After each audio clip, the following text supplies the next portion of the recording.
to a game every single day and I'm just not into it that much. He calls me up once every 2 weeks to go to a game and I always say yes. I've cut class, broken dates, called out of work, and feign an interest in something that I'm not extremely excited about just so I can spend 3 hours sitting with my dad. We don't have anything in common outside of sports and most things turn to arguments. But I'll always lie to him and pretend to be excited about a game so we can have just one thing that's ours. My mother is a bit of a helicopter mom. Well-meaning, but not above lying to me in an attempt to save me from getting my feelings hurt. She initially opened my acceptance letter to college, so she could get rid of it if it was a rejection. She then tried to claim they must have opened it at the border, but I called her out on it. The worst was when she called my college program coordinator to accuse them of setting me up for failure, then tried to hide it. It was a bit of a shock when I went for a meeting with the coordinator and it started with "your mom called." As a result, I lie by omission to my parents whenever there is something serious going on. I handle the problem, then I tell them what happened. I can't really go to them for advice anymore because I just don't trust my mother. When she asked me if she had been a good mother when I was small, I put aside all the childhood hurts and assured her that she had done fine. I bought a 23andMe kit, told my dad about it and submitted my kit. Got the results back and found out I have a half sister I never knew about that is apparently my dad's daughter. Dad asked if the results turned up anything surprising. Nope. How much credit card debt I acquired when I was laid off from my job right after I bought my house. 2.5 years of living off basically credit cards was rough. Finally back to a point where that isn't a requirement and paying it off quickly. My mother would be devastated. How much we talking here? Close to $20,000. Not as bad as it could possibly be. But I was raised to only spend what I could pay off. My mom is a chronic worrier. I hate lying to her, but when I'm traveling she gets super anxious and wants to know where I am and where I'm staying all the time. I usually lie to her and tell her I'm staying in nicer places than I usually am, or in general I don't tell her when I'm traveling. Also try not to let them know about my financial woes and cheat like that. Nothing really to do with our relationship. It's just so they don't worry. My mother literally worries about everything, to the point where anytime I wanted to go anywhere she'd be like, "Oh, why today? Why are you doing this to me? Mom, what's with all this rope in your closet?" Me. It's for rock climbing. It's not for rock climbing. Anything about politics or religion. We have very few beliefs in common, and we are all very opinionated on those subjects. They usually ask who I'm voting for, which is out of bounds, in my opinion. And I always just say that I haven't made up my mind yet. Religion. My parents are very religious and raised me in the church, but I pretty much dropped it as soon as I left home. They don't know. Sorry. This is secondhand, but struck me as "so you've got to be kidding me" that I have to share. I met a trans girl through my work. An attractive young Western-born Asian who you would never guess was born male. We became friendly, and over coffee one day I asked how her parents took her transition. My mom's okay, but my dad doesn't know. But I thought they were together. They are. But dad was born in China and is kinda old-fashioned. So, it turned out, whenever she visited her dad, she'd wear a loose jacket and no bra, tuck her hair up under a ball cap, and lower her voice to a more masculine tone. And dad was clueless. He'd talk to his son about his life and goings on, and she'd just feed him a line of BS. Because she wasn't about to share stories of working as a cocktail waitress and what she did with her boyfriend. Full stop. I'm pretty open with my parents, but my grandfather died believing I was gonna become a stepmom to a wonderful little girl and to crazy boys by eventually marrying a man I was crazy about, who dumped me less than a week before grandpa died. At home. Of prostate cancer that had spread to his liver and his lungs before it was found. Ex said we weren't spending enough time together. Because I'd spent the last week doing a full schedule of college classes and then commuting an hour to spend nights taking care of my dying grandfather at home. Because he refused treatment and pretty quickly reached the 24/7 care stage. I never told grandpa. Because that time wasn't about me. And he didn't need to be sad for me while he was dying. My father is a retired Southern Baptist chaplain. He had his own church before getting back into the army. My mom is also from a thoroughly Baptist family. I am somewhere between atheist and agnostic. But mostly just apathetic. My parents think I'm still Christian and that I just don't like churches. The truth would just hurt them. So I still bow my head during prayers and show up to church on the important holidays. Why my deadbolt's always locked when I'm expecting her over? Oh. Sorry. It's been sticking lately. Must be broken. In reality, you may not barge into my ducking apartment because I'm a grown person now and my property is not your property. My spouse is from Philippines. Her family constantly asks her for money to the point where she can't even afford to treat herself. She and I were becoming very stressed as bills piled up. She told her parents that she was laid off and I was the only one bringing in money so that she does not feel obligated to send money back home so consistently. Her 12 siblings are more than capable of making money. So now they are being asked to contribute more. To put this into perspective, it came to the point where she was sending 3/4 of her monthly income to Philippines. Her siblings were nowhere near this amount.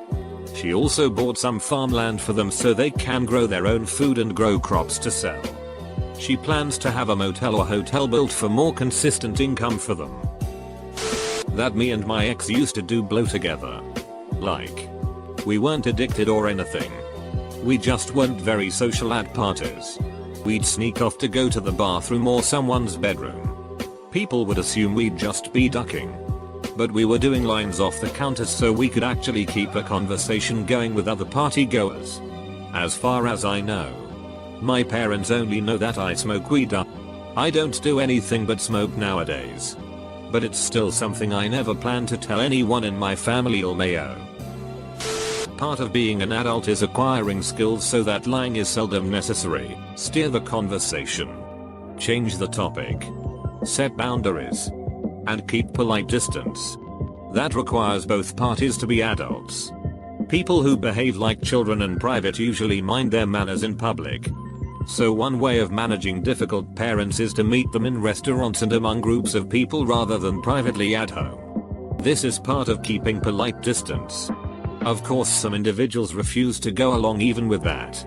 In which case lying to keep the peace is pointless because there will be no peace.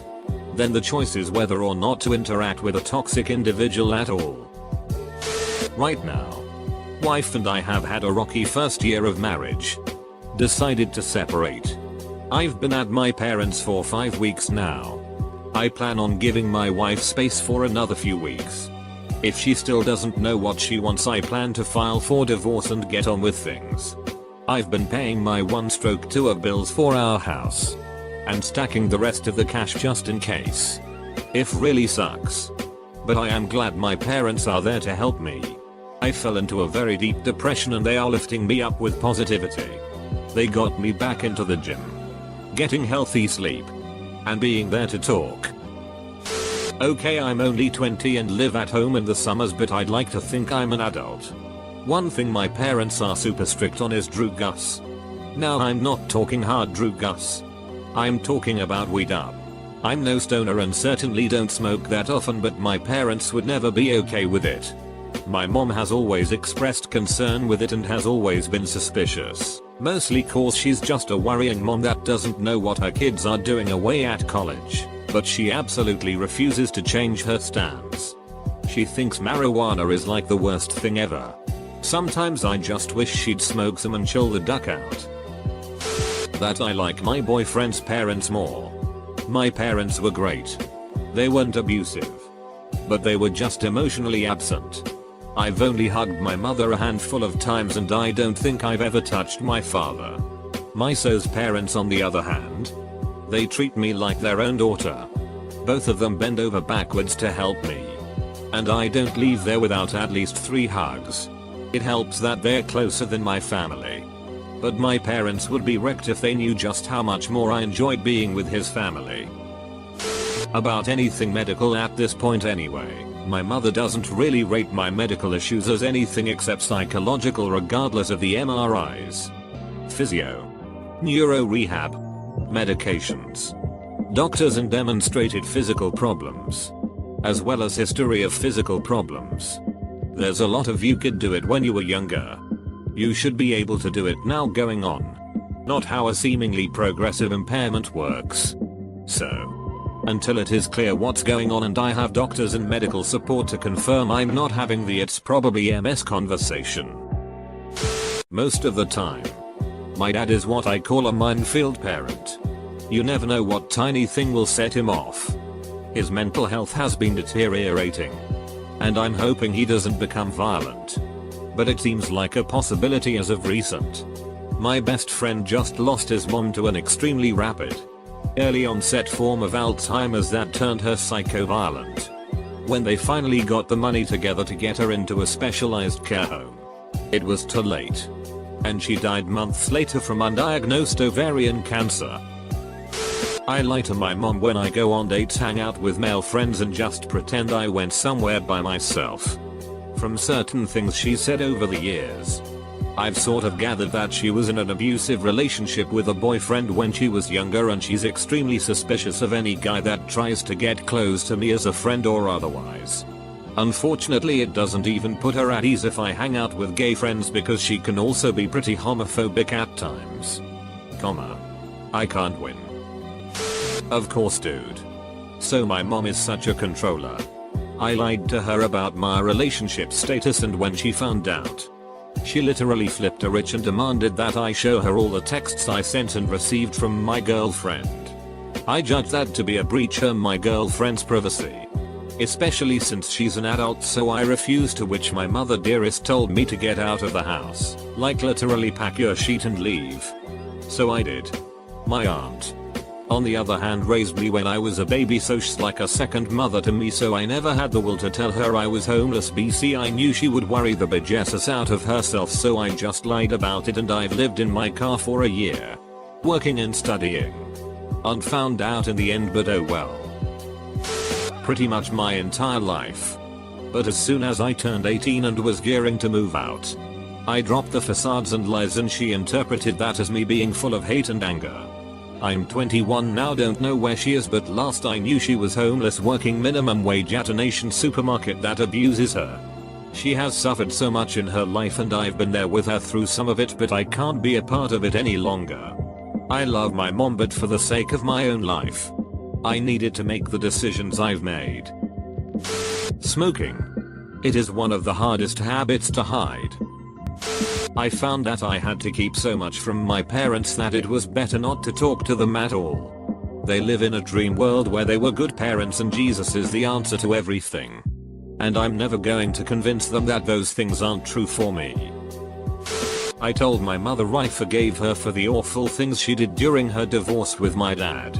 I forgive the verbal abuse. But I will never forgive her for abandoning our 16-year-old family cat in a townhouse without food. Turning her over to the Humane Society, knowing she'd be euthanized, was the worst thing I've ever had to do in my life. My mom is a super hoarder, and I don't tell her when I'm in a relationship because I honestly don't want my partner to see her like this. I hate visiting her home. I don't know what happened to her, and I've tried helping, but she won't let me throw anything away. Not even the trash is trash to her. Recently at a family reunion, she was telling some family members that she thinks I might be gay because I'm 37 and haven't dated anyone in such a long time. Sadly, nearly everyone she told has actually met some of my girlfriends over the years. I'll probably get downvoted to hell, and maybe I deserve it.